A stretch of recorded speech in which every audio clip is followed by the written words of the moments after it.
La première étape pour créer votre site, ça va être d'installer WordPress sur un hébergeur. Pour cela, je vous recommande l'hébergeur Yonos. Je vous ai mis le lien en description. Je vous recommande cet hébergeur parce qu'il a de bonnes performances et surtout parce qu'il propose une offre très intéressante quand on est débutant avec peu de budget.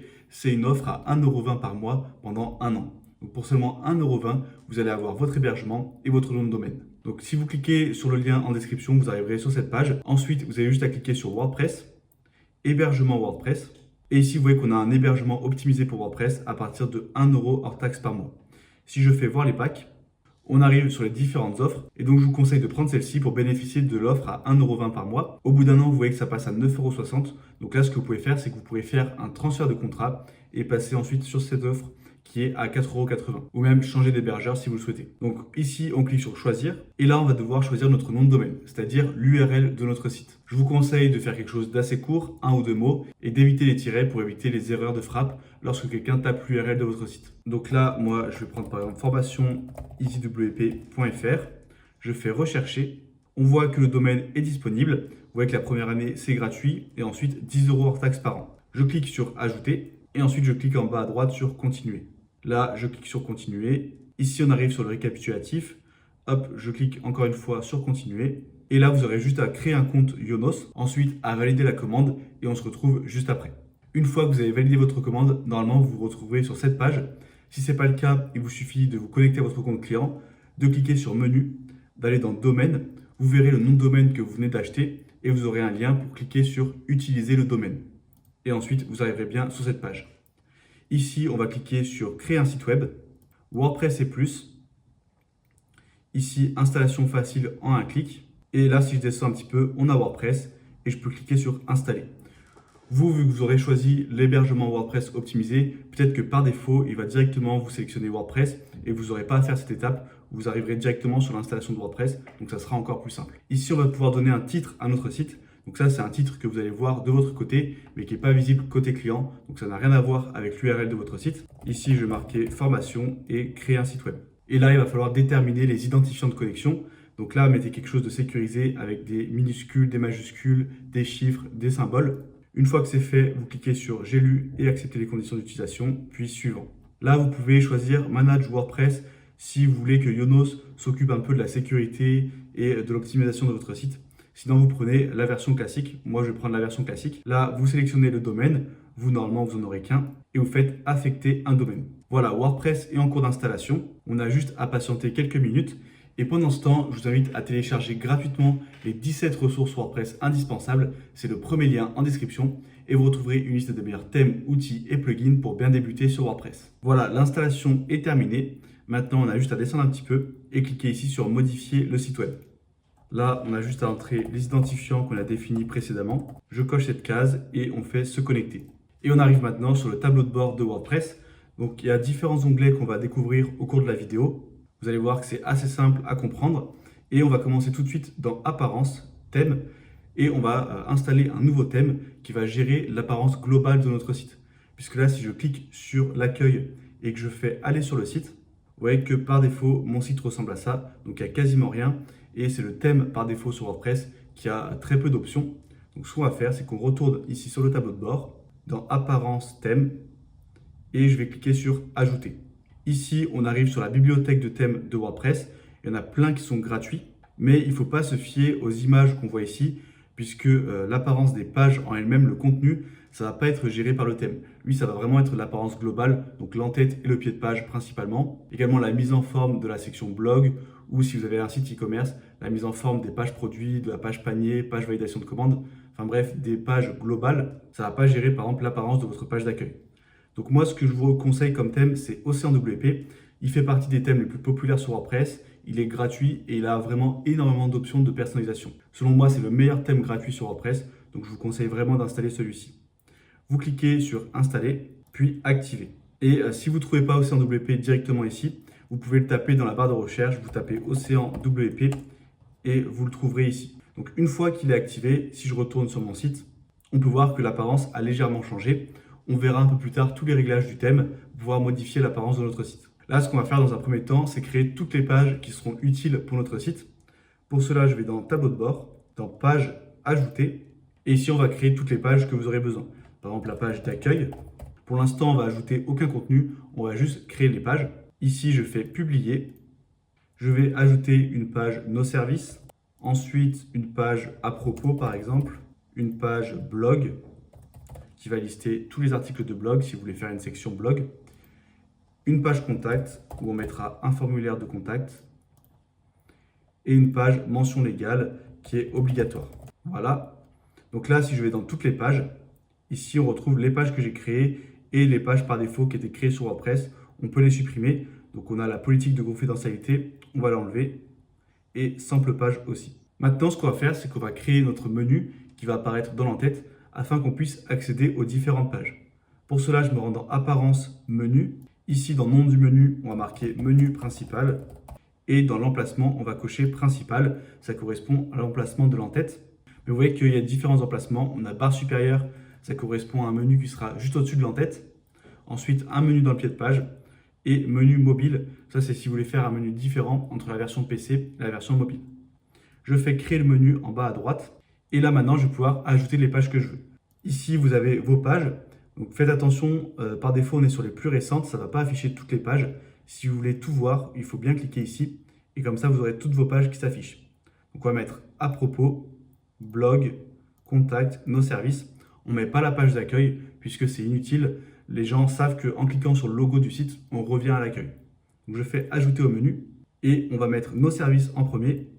Ensuite, à propos, blog et contact toujours à la fin, puisque c'est comme ça que les gens sont habitués, c'est d'avoir la page contact qui est tout à droite. Dans votre menu, vous pouvez également ajouter des liens personnalisés, si vous voulez mettre des liens vers des sites externes, par exemple les réseaux sociaux.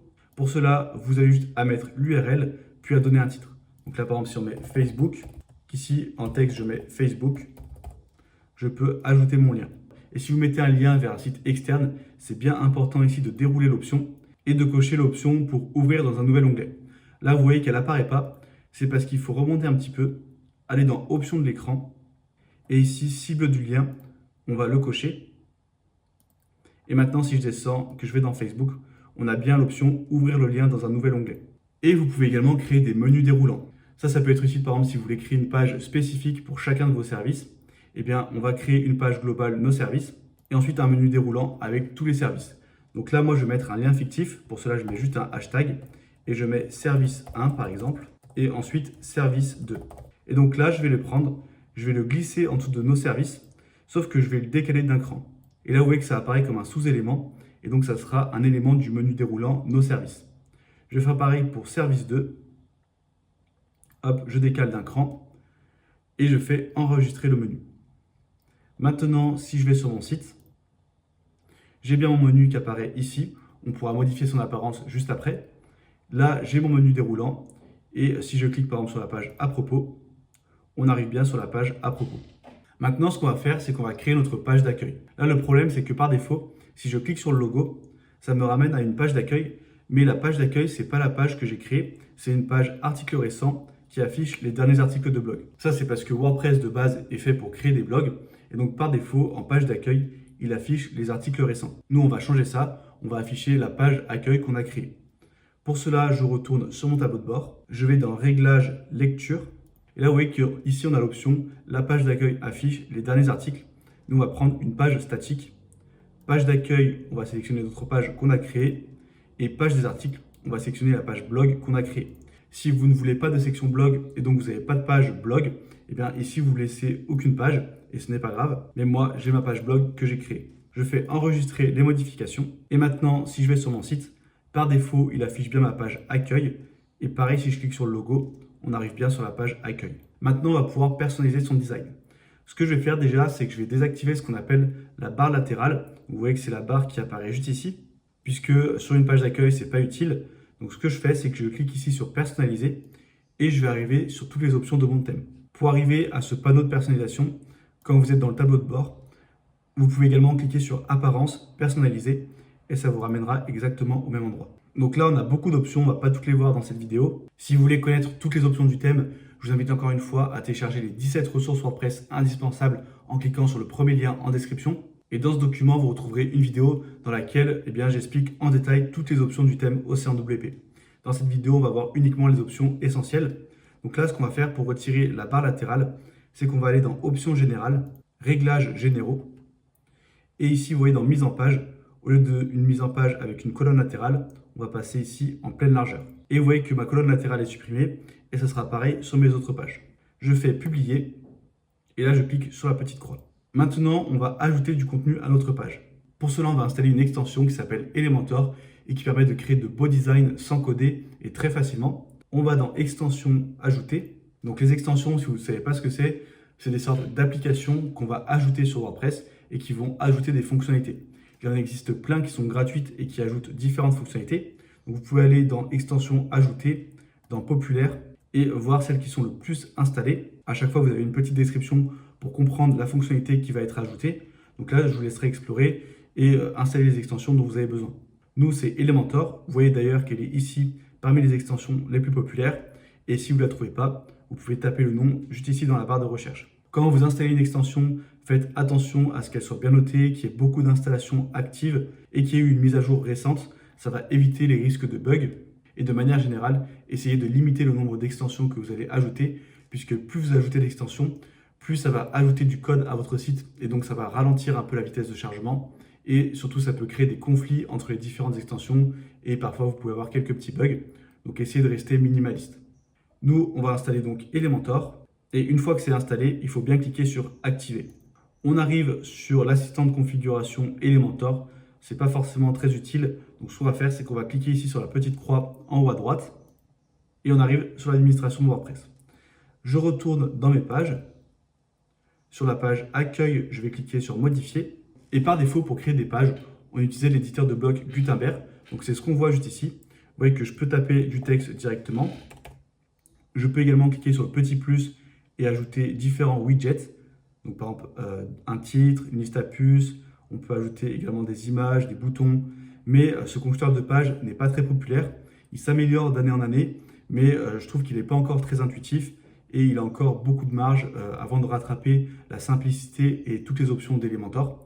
Donc c'est pour ça que nous, on utilise le constructeur Elementor plutôt que le constructeur par défaut sur WordPress. Donc pour accéder à l'interface d'Elementor, je clique sur ce petit bouton et là, on arrive sur Elementor qui est donc le constructeur de page. Ici, sur la gauche, on a tous les widgets qu'on va pouvoir glisser-déposer. Et ici, on a un aperçu en direct du design de notre page. Dans cette vidéo, on va voir les bases d'Elementor. Et si vous voulez aller plus loin, je vous affiche une vidéo juste au-dessus qui est une formation complète de plus d'1 heure sur Elementor, qui est totalement gratuite et que vous pourrez regarder par la suite pour vraiment approfondir vos connaissances. Donc c'est très simple pour utiliser Elementor. Il vous suffit de prendre un widget, par exemple le widget titre, puis de le glisser ici. Là, vous voyez qu'on a le titre qui apparaît. Je vais pouvoir taper le titre que je veux, par exemple, bienvenue sur mon site. Bon, ça serait un très mauvais titre pour une page d'accueil. Ensuite, ici, on peut ajouter un lien. On peut changer l'alignement du titre. Donc là, par exemple, je vais le centrer. Et à chaque fois, quand vous ajoutez un widget, vous aurez 3 onglets. Vous aurez l'onglet contenu qui là sera spécifique à chaque widget avec les options pour personnaliser le contenu du widget. Ensuite, dans style, vous aurez tout ce qui concerne l'apparence. Et donc là, on a quelques options qui vont être similaires entre différents widgets. Par exemple, tous les widgets qui contiennent du texte, eh bien, à chaque fois, vous aurez l'option couleur et l'option typographie qui revient et qui est similaire. Et ensuite, par exemple, si ça contient une image, là, il y aura des options un peu différentes. Et ensuite, on a l'onglet avancé qui là contient beaucoup de réglages, mais qui sont exactement les mêmes pour tous les widgets. Donc la première colonne, ça va vraiment être unique pour chaque widget. Style, vous aurez quelques petites variations. Et avancé, ça sera exactement pareil pour tous les widgets. Donc au début, vous n'avez pas besoin de vous prendre la tête avec tous les réglages. Là, on va voir juste les réglages principaux. On va se rendre dans l'onglet style. Vous voyez ici que je peux très facilement modifier la couleur grâce à la palette. Ici, je peux bouger et avoir vraiment la couleur que je veux. Ou je peux copier-coller directement ici un code couleur. Ensuite, dans typographie, on peut changer la famille de police. On peut changer la taille au pixel près. Donc on va mettre un peu plus gros. Et ici, on a des options un peu plus avancées. La graisse, transformation, si on met en majuscule, minuscule, capitalisé, ça va mettre une majuscule au début de chaque mot. Ensuite, le style normal, italique, oblique. Et ensuite, on peut souligner, surligner, ligne en travers ou aucun. Ici, on peut modifier l'auteur de ligne. Donc, pour créer un espace entre les différentes lignes, ça va être utile là pour des pavés de texte dans des paragraphes. On peut changer également l'espacement des lettres et l'espacement des mots. Donc, vous voyez qu'on a énormément d'options. Vous n'êtes pas obligé de tout toucher au début. Ce qui va surtout être important, c'est la famille de police et la taille. Le reste, c'est vraiment secondaire. Là, pareil, on a des options un peu plus avancées sur le texte, mais on ne va pas forcément les voir. Et là, imaginons qu'on a fini les réglages avec notre titre. Pour revenir à la section avec tous les widgets, il suffit de cliquer ici et je reviens là où il y a tous les widgets. Donc vous voyez qu'on en a pas mal. Les principaux, ça va être titre, image, éditeur de texte pour ajouter des paragraphes, les boutons. Ensuite, si je descends, j'ai des widgets réservés à la version pro. Et si je descends encore un petit peu plus, on a des widgets secondaires. Par exemple, boîte d'images ou boîte d'icônes qui est pas mal, liste d'icônes. Enfin bref, je vous laisserai tester les différents widgets qui existent pour que vous compreniez bien à chaque fois l'utilisation et à quoi ça correspond. Ce que je vais faire, c'est que je vais ajouter du texte en dessous. Là, vous voyez que je peux taper mon paragraphe. Si je vais dans style, on a exactement les mêmes options que pour le titre. Donc on va centrer également, on va mettre en noir et en 17 pixels par exemple. Je retourne au widget et on va ajouter un bouton. Là, on aura des options un peu différentes. On a le texte du bouton, le lien, très important, l'alignement, encore une fois. Ici, je peux ajouter un icône sur mon bouton. Donc, je clique ici sur bibliothèque d'icônes. Et là, par exemple, on peut ajouter une icône de souris pour bien indiquer que c'est un bouton. Et hop, on va ajouter un petit peu d'espace. Ensuite, dans style, je vais pouvoir changer la couleur d'arrière-plan du bouton. Donc, par exemple, je vais reprendre la couleur de mon titre. Si je veux reprendre exactement la même couleur, soit je reprends le code couleur en allant le chercher ici sur mon titre. Vous voyez que je peux aller chercher directement le code couleur. Soit en étant sur mon bouton, je clique sur la couleur et ici vous voyez que j'ai une petite pipette. Je peux cliquer dessus et aller sélectionner la couleur de mon titre. Vous voyez que là, ça me reprend le rose. Et je peux cliquer ici sur le petit plus pour enregistrer la couleur et pouvoir la reprendre à chaque fois. Donc là, je marque par exemple rose, je fais créer. Et maintenant, dès que j'ai une icône comme ça pour sélectionner une couleur, je peux cliquer sur la petite planète et ici, j'aurai ma couleur enregistrée. Là, vous voyez que j'ai changé la couleur d'arrière-plan normale, mais on a également des options au survol. Et donc, je peux changer la couleur d'arrière-plan au survol. Ce que je vais faire, c'est que je vais prendre le rose et je vais cliquer dessus, puis le rendre un peu plus foncé. Donc, je descends un petit peu comme ça. Et maintenant, si je survole mon bouton, vous voyez que la couleur devient un peu plus foncée. Je peux également mettre une animation de survol, par exemple grow. Et là, mon bouton va grossir quand je le survole. Si je descends un petit peu, on a les options de bordure. Là, on a rayon de bordure. En fait, plus on va mettre un rayon élevé, plus ça sera arrondi dans les coins. Par exemple, là, si je mets 20 pixels, vous voyez que ça fait un bouton arrondi. Et ce que vous pouvez faire, c'est que vous pouvez cliquer ici pour délier les valeurs et mettre des valeurs différentes en fonction des coins. Par exemple, gauche, on va mettre 0, droite aussi. Et là, vous voyez que ça fait un bouton avec une forme un peu originale. Maintenant, on va aller explorer un peu l'onglet avancé. Les réglages principaux que vous allez souvent utiliser, c'est les marges et les marges internes. Ça, c'est pour ajouter de l'espace entre les différents éléments. La marge, ça va ajouter de l'espace en dehors du bloc. Et la marge interne, ça va ajouter de l'espace à l'intérieur du bloc. Donc pour bien comprendre, je vais descendre un petit peu. Et dans arrière-plan, je vais ajouter une couleur d'arrière-plan sur mon bouton. Voilà, en gris. Et maintenant, si je reviens dans mise en page, si j'ajoute de la marge, par exemple 10 pixels, vous voyez que là, ça m'ajoute de l'espace en dehors de mon bloc. Par contre, si j'ajoute de la marge interne, je mets 10 pixels, là, vous voyez que l'espace est à l'intérieur de mon bloc et du coup, ça m'étire la section avec l'arrière-plan. Donc, selon vos besoins, vous allez soit ajouter de la marge interne, soit de la marge externe pour ajouter de l'espace entre vos différents éléments. Et encore une fois, vous pouvez délier les valeurs pour pouvoir ajouter de la marge uniquement à certains endroits. Si je descends, on a effet de mouvement pour créer des animations, par exemple un fondu. Et donc là, à chaque fois que l'élément charge, ça va créer une petite animation. On en a plein que je vous laisserai explorer, mais évitez de mettre des animations un peu trop farfelues, restez sur des choses classiques, notamment les fondus. Moi, je vous conseille de rester là-dessus. Ensuite, arrière-plan, comme on l'a vu, c'est pour ajouter une couleur ou une image d'arrière-plan. Mais ça, vous n'allez pas trop l'utiliser directement ici dans le réglage avancé. Vous allez plutôt l'utiliser sur une section globale. On verra juste après la différence. Ensuite, vous pouvez ajouter des bordures. Donc là, si je mets continue et que je mets 2 pixels, vous voyez que ici, ça m'ajoute une petite bordure sur mon widget. Bon, ça ne sera pas forcément utilisé. Là, je vais mettre par défaut pour avoir aucune bordure. Et encore une fois, vous avez la valeur rayon de bordure pour pouvoir arrondir les angles. Donc là, ce qu'on a fait, c'est qu'on a ajouté ce qu'on appelle des widgets. Et vous voyez que quand je survole, à chaque fois, j'ai les différentes options. Donc on clique sur le petit crayon et je peux accéder aux options des différents widgets. Mais vous voyez que ici, j'ai un icône qui en fait correspond à une colonne. Et encore au-dessus, j'ai ici des options qui correspondent à la section. Donc ça, il faut bien comprendre l'architecture de Elementor. C'est qu'au premier niveau, vous avez les widgets. Ensuite, vous avez les colonnes et ensuite les sections. Dans une section, vous pouvez avoir plusieurs colonnes et dans une colonne, vous aurez plusieurs widgets. Pour ajouter une colonne, c'est très simple. Soit vous faites un clic droit ici sur l'icône et vous faites ajouter une nouvelle colonne. Et là, vous voyez que je peux avoir une structure en 2 colonnes. Je peux modifier comme ceci la répartition et je peux ajouter autant de colonnes que je veux. Soit, au lieu de glisser directement un élément ici, eh bien, vous cliquez sur le petit plus et là, vous voyez que vous avez des structures par défaut que vous pouvez sélectionner.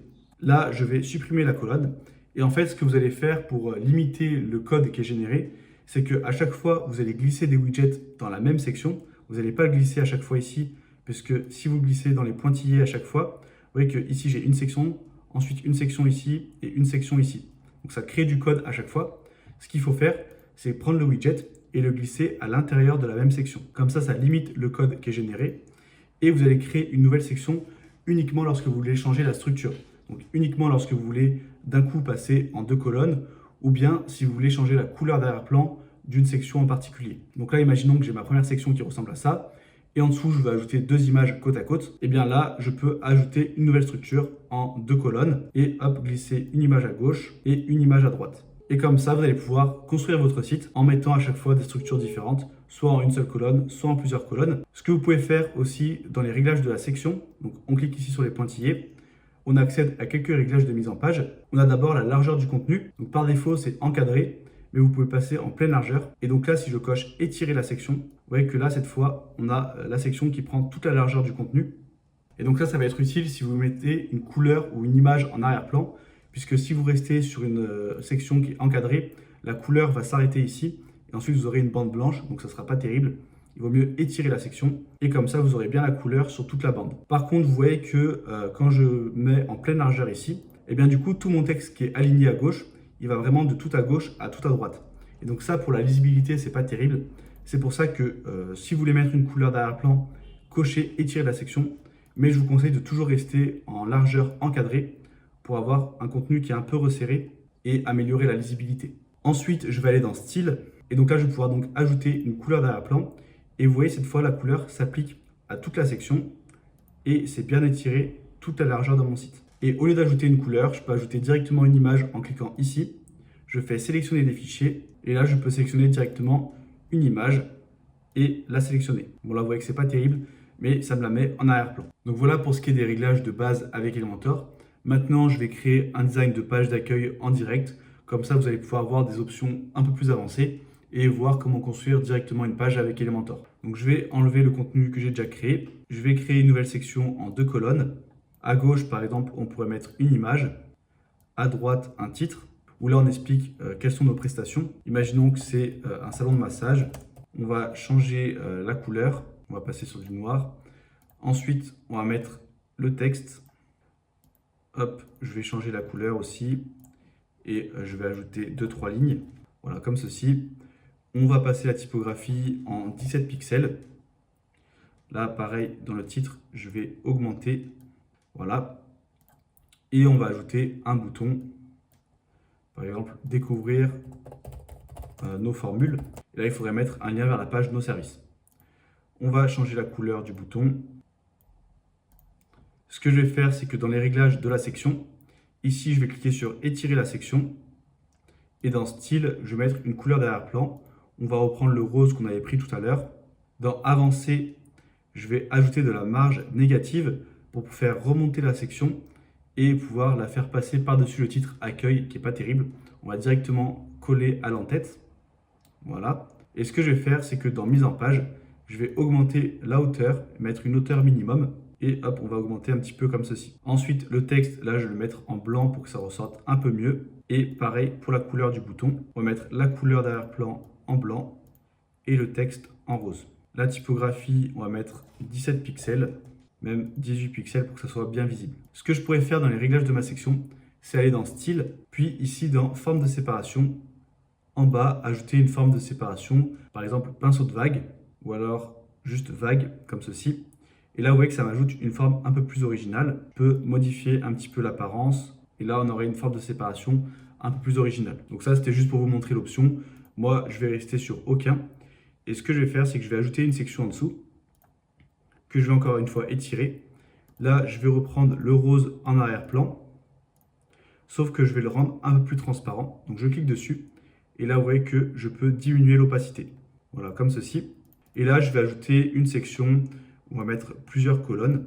Donc on va mettre par exemple 3 colonnes. Et ici on pourrait mettre des chiffres pour rassurer un peu le visiteur, prouver notre expertise. Donc par exemple, plus de 100 clients satisfaits. Ensuite on va mettre plus de 5 années d'expérience. Et on va marquer plus de 250 massages réalisés. Ce que je vais faire, c'est que je vais changer un petit peu l'apparence. Donc dans style, pour la couleur, je vais mettre en blanc peut-être. On va mettre en noir. La typographie, je vais diminuer un petit peu, par exemple 24 pixels. Non, c'est un peu trop petit. Voilà, 45. Et pour le titre, on va mettre en noir. Et la typographie, je vais diminuer un petit peu également. Voilà, 18 pixels. En fait, ce que je veux, c'est que ça soit visible sans qu'on ait besoin de défiler, pour qu'on ait directement l'appel d'action. Et ici, les petits éléments pour rassurer le visiteur. Donc ce que je vais faire, c'est que je vais diminuer un petit peu ici l'espace dans ma section, diminuer un petit peu la hauteur. Voilà, comme ceci. Ensuite ici, je vais augmenter un peu la taille du nombre. Et si je veux appliquer la même mise en forme pour tous mes éléments, au lieu à chaque fois de refaire les réglages, ce que je peux faire, c'est clic droit, copier, et à chaque fois coller le style. Là, vous voyez que ça me met exactement la même mise en forme. Ici, dans les réglages de ma section, je vais ajouter un petit peu de marge interne pour avoir de l'espace en haut et en bas. Et j'ai ma première section qui est terminée. Ensuite, je pourrais ajouter une nouvelle section en 3 colonnes et à l'intérieur mettre une boîte d'images. Et vous voyez qu'avec ce widget, on a une image, un titre et une description. Et donc là, on pourrait présenter nos services. Ensuite, ce que je vais faire, c'est que je vais ajouter une nouvelle section. Je vais glisser un titre et je vais marquer nos formules bien-être. Je vais centrer le titre, le mettre en rose et augmenter la typographie. Dans les réglages de la section, je vais ajouter de la marge en haut pour ajouter de l'espace, par exemple 80 pixels. Et ici, je pourrais ajouter une section interne dans ma section. Et là, en fait, vous voyez que ça permet d'ajouter des colonnes au sein d'une section. Donc là, je vais ajouter 3 colonnes. Je vais cliquer sur les réglages de ma section globale et faire étirer la section et augmenter un petit peu la largeur du contenu pour que vous voyez que ça étire la taille de ma colonne et donc on ait plus de place. Et à l'intérieur de chaque colonne, je vais mettre une boîte d'images. Donc je glisse. Et là, vous voyez que ça permet d'ajouter une image, un titre et une description. C'est parfait pour présenter des services. Donc là, on pourrait marquer massage. Ici, du texte qui décrit. Ensuite, je vais faire copier-coller. Ici, on pourrait avoir massage plus repas, par exemple. Et ici, massage plus repas plus, je sais pas, sauna. Avec à chaque fois des formules différentes, le prix, enfin bref, expliquer toute la prestation. Et dans style, je vais modifier un peu l'apparence, donc je vais dans contenu. Là, je peux modifier la couleur du titre et la couleur du texte. Pour l'image également, j'aurai plein d'options. Là, je vous laisserai explorer pour voir ce qui vous intéresse. Hop, je vais faire copier, coller le style. Et ici, on pourrait ajouter une section en 2 colonnes avec à gauche une image et à droite un titre, par exemple, découvrez notre salon de massage. Hop, dans style, je mets en rose et en un peu plus gros. Et en dessous, on pourrait mettre du texte qui présente un peu le salon. Voilà, avec un bouton qui redirige vers la page à propos. Donc là, je vais marquer en savoir plus et je vais passer le bouton en rose. Là, pareil, je vais ajouter de la marge pour ajouter de l'espace. Et voilà, imaginons que j'ai terminé ma page d'accueil. Bon là, c'est une page d'accueil très basique. J'ai plus qu'à cliquer ici sur mettre à jour et ma page d'accueil sera publiée. Je peux cliquer sur le petit œil pour aller voir les modifications directement sur la page. Donc voilà ce que ça donne. Et pour quitter Elementor, vous pouvez cliquer ici sur le petit menu hamburger et cliquer sur quitter. Là, on vous propose vers où atterrir quand vous cliquez sur quitter. Donc soit directement sur la publication, soit sur le tableau de bord WordPress. Moi, je vais rester par défaut et je vais faire appliquer. Là, je fais quitter et je reviens sur mon tableau de bord WordPress. Maintenant, ce qu'on va faire, c'est qu'on va créer la page Nos services, mais on ne va pas la créer nous-mêmes. On va utiliser un modèle directement créé par Elementor. Donc pour cela, je vais sur ma page Nos services. Je clique sur modifier, modifier avec Elementor. Et là, au lieu de créer ma page, eh bien, je vais cliquer ici sur le petit icône de dossier. Et on arrive à une bibliothèque de modèles. Il y en a beaucoup qui sont réservés à la version pro, mais vous en avez quelques-uns dans la version gratuite. Donc si je vais dans Page, ici vous avez quelques templates. Et ce qui est intéressant également, c'est les wireframes. Donc là en fait, vous n'aurez pas les images, vous aurez juste la structure. Et donc vous aurez juste à compléter en ajoutant votre contenu. Là vous voyez que si je descends un petit peu, j'ai wireframe service. Donc c'est exactement ce qui correspond à une page service. Je peux cliquer dessus pour prévisualiser ce que ça donne. Donc vous voyez que ça sera une mise en forme comme ceci. Et si ce template m'intéresse, j'ai juste à cliquer sur insérer. Ici, il va falloir se connecter à Elementor. Donc vous avez juste à créer un compte. Et une fois que vous êtes connecté, ça va automatiquement vous rediriger vers Elementor et vous insérer le template. Et voilà, vous voyez que ça s'est bien intégré à ma page. Donc là, on a une section qui correspond au pied de page. Nous, on va l'enlever. Et ce qu'il faudrait faire, là, vous voyez que ça ne prend pas toute la largeur à chaque fois. Eh bien, c'est aller dans les réglages de la page, en bas à gauche. Et dans modèle de page, on va marquer Elementor pleine largeur. Et là, vous voyez que ça me prend bien à chaque fois toute ma largeur. Maintenant, on n'aurait plus qu'à modifier les couleurs, modifier la typographie pour que ça soit adapté à notre charte graphique et à modifier le contenu. Donc ça peut être pas mal pour vous faire gagner du temps et avoir directement une structure de page qui est déjà créée. Je vais faire mettre à jour et maintenant on va créer la page contact. Pour cela, on va devoir intégrer un formulaire de contact et donc on va installer un nouveau plugin qui permet de créer des formulaires très facilement. Je clique ici, je fais quitter, je vais dans extension ajouter et je vais ajouter l'extension formidable form qui permet de créer des formulaires facilement. Je clique sur installer maintenant et ensuite il va falloir activer l'extension. Une fois que l'extension est activée, on arrive sur cette page. Je peux cliquer sur nouveau formulaire vierge, je vais l'appeler contact, je vais cliquer sur créer et là je peux créer mon formulaire. Donc vous voyez qu'ici on a des éléments qu'on peut glisser, déposer, par exemple le texte pour glisser le prénom. Donc hop, ici je tape prénom.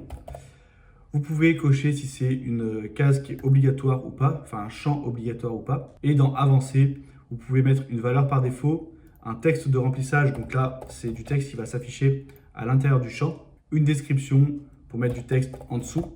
Donc là, ça va être utile pour des champs adresses, pour spécifier si c'est la rue, le numéro de rue, le code postal, et des options un peu plus avancées qui ne sont pas forcément intéressantes. On retourne ici sur ajouter des champs, et là, je vais prendre texte, et au lieu de le glisser en dessous, vous voyez que je peux le glisser à droite pour avoir deux colonnes.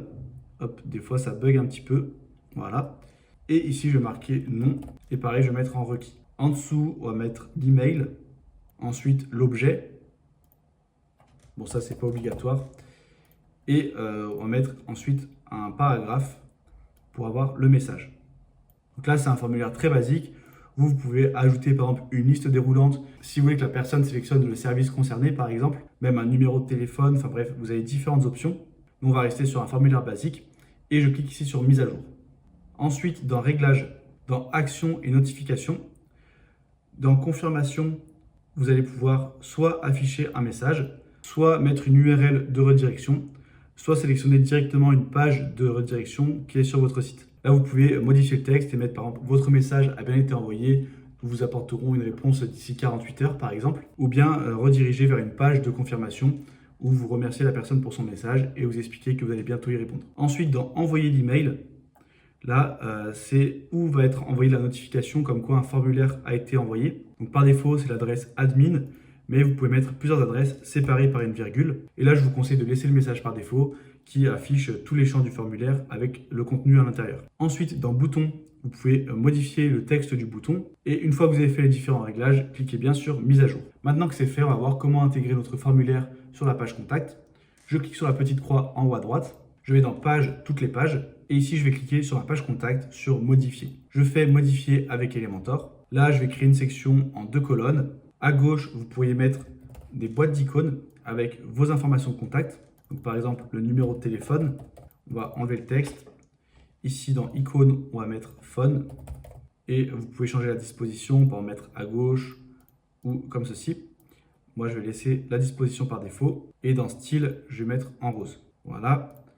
Et on peut mettre une autre boîte d'icônes avec une adresse mail, par exemple. Et ici, je prends une icône d'enveloppe. Je fais copier, coller le style. Et à droite, je vais pouvoir mettre mon formulaire. Pour cela, je tape formulaire.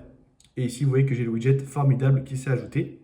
Je le glisse. Ici, je sélectionne mon formulaire contact et il s'affiche par défaut. Ce que je peux faire ici dans les réglages de la colonne, c'est dans alignement vertical, mettre milieu pour que les icônes soient centrées par rapport au formulaire. Bon là, c'est vraiment une page contact très basique. Vous pourriez ajouter un titre et du texte au-dessus. Si vous avez une adresse physique, vous pouvez ajouter en dessous une carte Google Maps. Vous voyez que ici, vous avez le widget Maps. Vous avez juste à le glisser. Et là, vous pouvez ajouter votre adresse afin d'intégrer une carte directement sur la page contact. Et pareil que tout à l'heure, vous pouvez prendre directement ici dans page un modèle de page contact. Si je descends un petit peu, vous voyez qu'ici, on a un modèle. Je clique sur mettre à jour. Maintenant qu'on a créé nos différentes pages, on va s'intéresser à la création de l'entête. Donc la section qui est ici avec le logo, le menu et la barre supérieure. Pour cela, je clique ici et je retourne sur mon tableau de bord WordPress. Puis je vais dans Apparence personnalisée, puisque l'entête est gérée par un autre thème. Et donc c'est pour ça que je vous conseille aussi en WP, c'est que vous allez voir que pour l'entête, vous avez beaucoup d'options de mise en forme. Si je descends un petit peu, vous voyez qu'ici on a vraiment énormément d'onglets pour les options d'Océan WP. Donc on peut être un peu perdu au début, mais vous allez voir que c'est plutôt simple. Déjà, identité du site, on a juste ce qu'on appelle le favicon, donc c'est le petit icône qui va s'afficher ici. Ensuite, couleur, menu, widget, réglage de la page d'accueil, CSS additionnel. Tout cela, vous n'avez pas besoin de vous en préoccuper. C'est des options globales de WordPress. Donc réglage de la page d'accueil, c'est pour mettre une page d'accueil statique. Menu pour créer le menu, mais on l'a déjà fait précédemment dans les réglages de WordPress. Et CSS additionnel, c'est pour ajouter du code. Ensuite, typographie, c'est tout ce qui va concerner les polices de votre site. Donc vous avez pour le corps de page, les différents titres, le menu principal. D'ailleurs, on va directement modifier menu principal, puisque là c'est un peu trop petit. Donc je clique dessus et je passe par exemple à 16 pixels. Et pareil dans menu principal, liste déroulante, je passe également à 16 pixels pour que ici mes éléments soient un peu plus gros. Je fais retour. Ensuite, dans options générales, on avait vu réglages généraux et on peut modifier la mise en forme des pages. Et ici, vous avez des réglages qui peuvent être intéressants pour le titre de la page. Donc si je vais sur la page à propos par exemple, vous voyez ici que j'ai un titre avec cette mise en forme. Et bien ça, vous pouvez le modifier. Par exemple, vous pouvez masquer le titre sur tous les appareils. Si vous ne voulez pas faire apparaître le titre et que vous voulez directement le créer avec Elementor. Et vous pouvez également modifier la marge interne et la couleur d'arrière-plan. Donc là, au lieu de mettre un gris, on ne va pas mettre de couleur. Et je vais modifier un peu l'espace. Je vais marquer par exemple 20 pixels en haut et en bas. Et je vais désactiver le fil d'Ariane qui est ici, qui n'est pas très utile. Et si je remonte, dans style, je vais marquer centré. Comme ça, on a le titre qui est centré.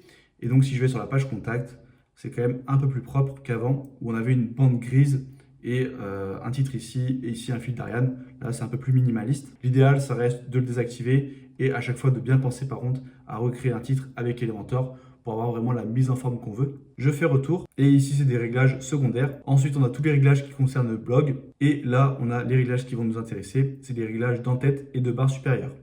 Et ensuite, on arrive au réglage de pied de page et réglage de colonne latérale.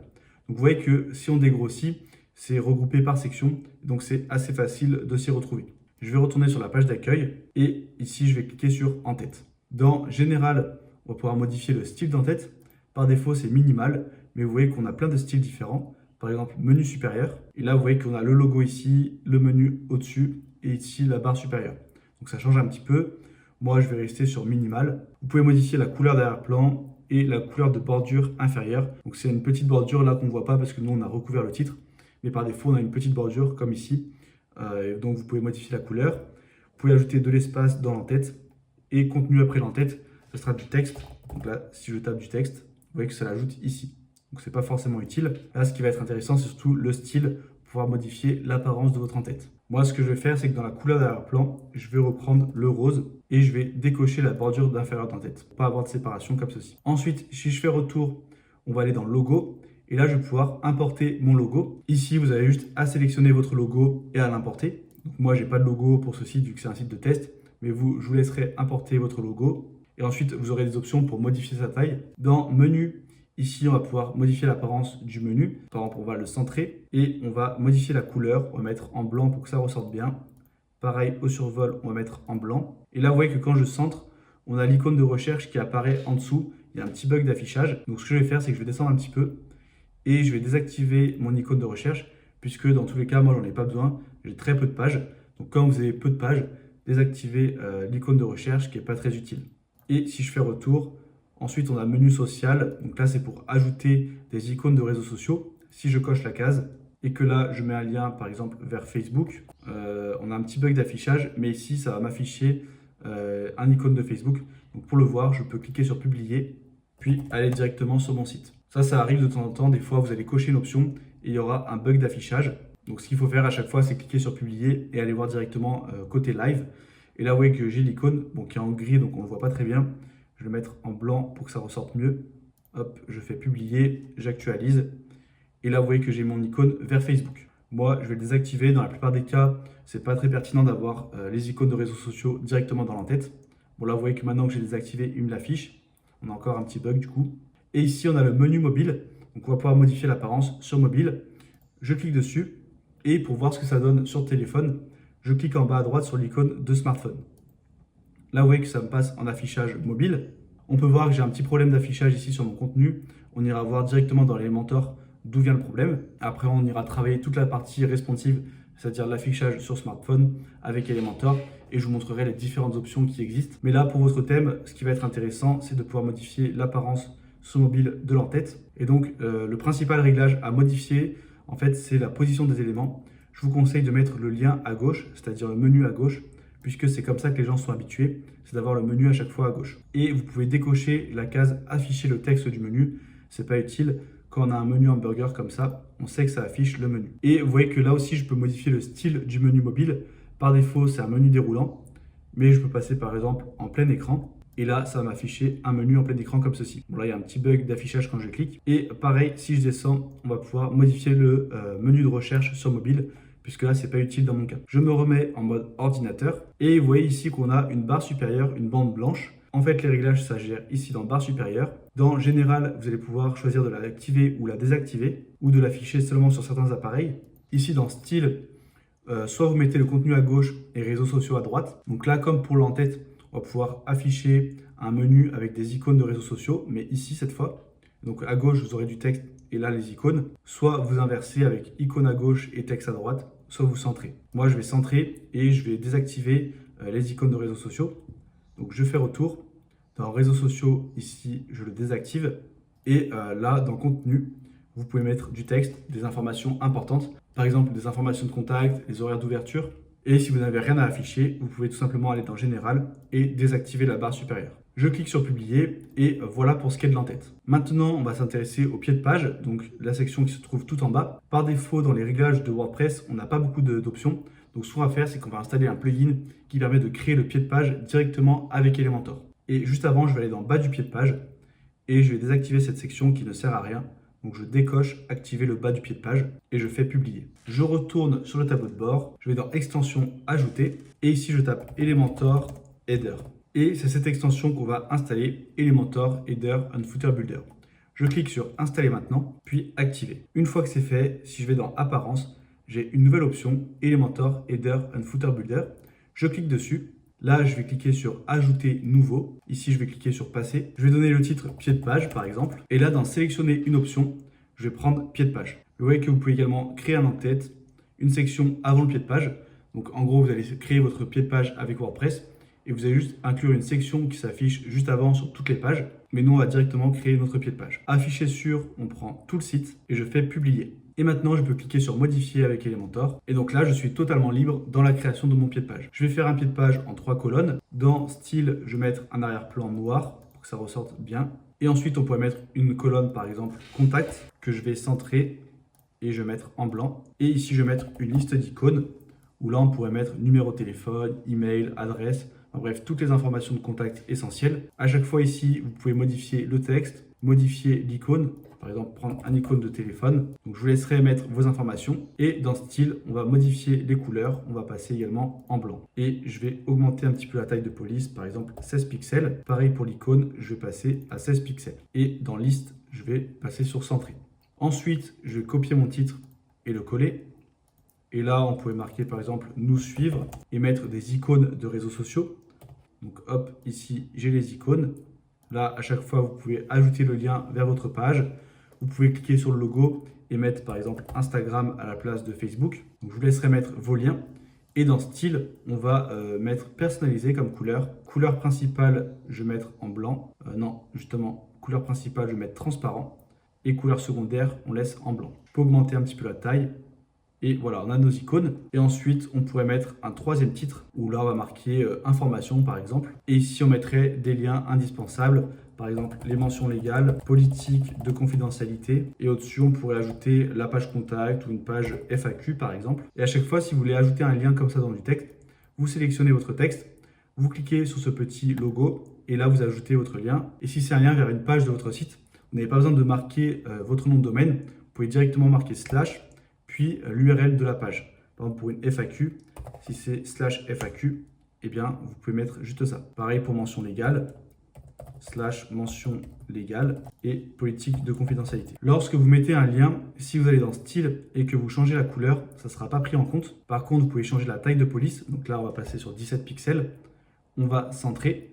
Mais juste pour la couleur, du coup, il va falloir sélectionner directement ici, cliquer sur ce petit icône pour ouvrir la barre d'outils et changer la couleur directement ici. Là, je passe en blanc. Je vais ajouter un petit peu d'espace au-dessus et en dessous, donc de la marge interne, 20 pixels, et là 20 pixels. Non, en bas, on a déjà de l'espace, donc c'est bon. Je mets juste 20 pixels en haut. Et vous pourriez ajouter une section au-dessus, une section d'appel à l'action, où vous allez renvoyer vers votre page principale, vers la page Nos services par exemple, ou vers la page Contact. Si c'est un site où vous proposez des prestations, vous pouvez mettre par exemple une section pour obtenir un devis. Moi, on avait dit que c'était un salon de massage, donc je pourrais intégrer une section en reprenant le rose que j'ai par défaut et ici mettre un appel à l'action. Donc par exemple, réservez votre séance de massage dès maintenant. Hop, on met le titre en blanc, en un peu plus gros. On va le centrer. En dessous, on pourrait mettre du texte où on explique quelque chose ou sinon directement un bouton réserver ma séance qui redirige par exemple vers la page contact. Enfin bref, vers une page qui permet de réserver une séance. Hop, je mets le bouton en blanc, le texte en rose et j'augmente un petit peu la taille de typographie. Pareil, dans les marges, je vais mettre un peu de marge interne en haut et en bas. Et dans les réglages de la section, je vais ajouter de la marge interne en haut et en bas. Comme ça, sur chacune de mes pages, eh bien, j'aurai une section d'appel à l'action à la fin pour réserver une séance. Je fais mettre à jour et maintenant, si j'actualise mon site et que je descends tout en bas, j'ai bien mon pied de page qui a été créé avec Elementor. Maintenant, on va s'intéresser au responsive design pour que notre site soit compatible avec les smartphones. Pour cela, je clique ici sur modifier avec Elementor pour arriver directement sur les réglages de ma page. Donc c'est un petit raccourci. Dès que vous naviguez sur votre site, à chaque fois, vous pourrez cliquer sur modifier avec Elementor pour modifier la page sur laquelle vous êtes. Et donc, pour voir ce que ça donne votre site sur smartphone, soit vous allez naviguer directement depuis votre téléphone, c'est d'ailleurs ce que je vous conseille de faire, comme ça sera une visualisation vraiment réaliste, soit depuis Elementor, vous pouvez cocher ici mode responsive et vous mettre sur smartphone. Et là, vous pouvez voir ce que ça donne sur mobile, voir s'il y a des petits problèmes d'affichage, notamment par exemple si je repasse en PC et que là, je voulais ajouter de la marge, on va dire, sur mon texte. Donc imaginons que j'ajoute de la marge interne, je mets 100 pixels à gauche pour décaler mon texte. Ici aussi, on va mettre 100 pixels à gauche. Donc là, imaginons que je voulais faire ça pour avoir de l'espace avec mon image. Même là, si c'est pas terrible. Souvent, ce que ça va faire, c'est que sur mobile, ça va faire un affichage qui ne va pas du tout, puisque ça va ajouter de la marge, alors que sur mobile, souvent, on va prendre toute la largeur pour du texte. Donc là, vous voyez que quand je suis sur mobile, en fait, je vais pouvoir modifier la valeur de la marge uniquement sur mobile.